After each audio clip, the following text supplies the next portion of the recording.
A generational comeback story dropped yesterday. Uber's ousted CEO Travis Kalanick just broke 8 years of silence, revealed a new company whose goal is automating everything, including probably Uber itself. He's kind of like the final boss of guys who say, just you wait. So quick refresher on backstory. Kalanick built Uber from nothing into a $70 billion company. He was also, coincidentally, one of the most hated founders in Silicon Valley, the guy who told regulators to go to hell, who built a culture so toxically masculine and aggressive it became a case study in what not to do. Then in 2017, days after his mother died in a boating accident, 5 of his investors handed him a letter demanding he resign. It was sort of a et tu Brute moment in the tech world. Pretty monumental. He stepped down, the board replaced him. His successor then sold off the self-driving division that Kalanick created, the thing that he believed was Uber's entire future.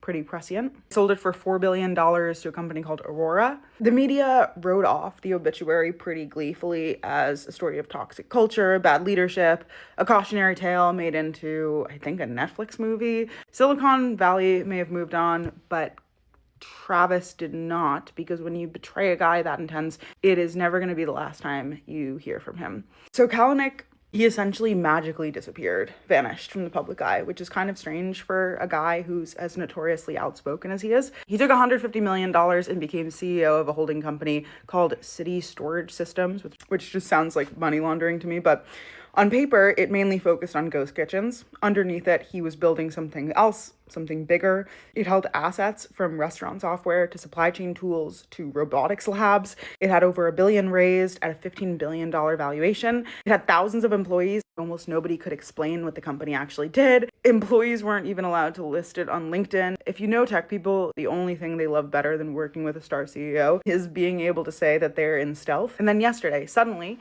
the company got a new name, Atoms, along with a 1,600-word manifesto on a site at atoms.co/vision. It's a very simple website that sort of reads like a really advanced high school project. It's visionary, short. In it, he defines the thesis that everything in civilization is extracted, manufactured, and moved. His plan is to automate all of it.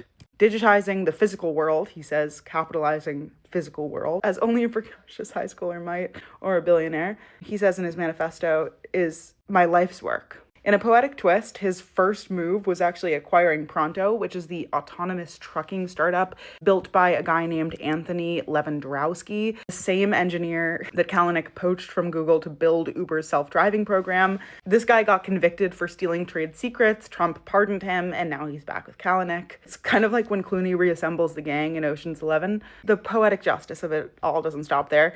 According to the information, Uber, the company that pushed Kalanick out, is now backing him to go after self-driving harder than Waymo. They have a car in this self-driving race, and it's their previous founders. The fact is, the founder they removed is now funding the future that they sold off. This is quite a full circle moment. Kalanick said during an interview about the launch, imagine a world where everything is automated, except plumbers. Those plumbers would be like LeBron. They would make that kind of money because progress bottlenecks at the one task that machines can't do, which is physical human labor. That is still our edge. So if you're a software engineer, I guess pivot to plumbing. This is not financial advice, but the manifesto ends with 3 words, chilling, I never left. He's like a magician that just pulled off his greatest trick. Everyone wants to call this a comeback or a revenge story. It really isn't either, maybe a little bit, but really Travis just went quiet and built maniacally for 8 years, while everyone who wrote him off just stopped paying attention. To which I say, welcome back, Travis. I'm always here for another unhinged tech founder on the scene.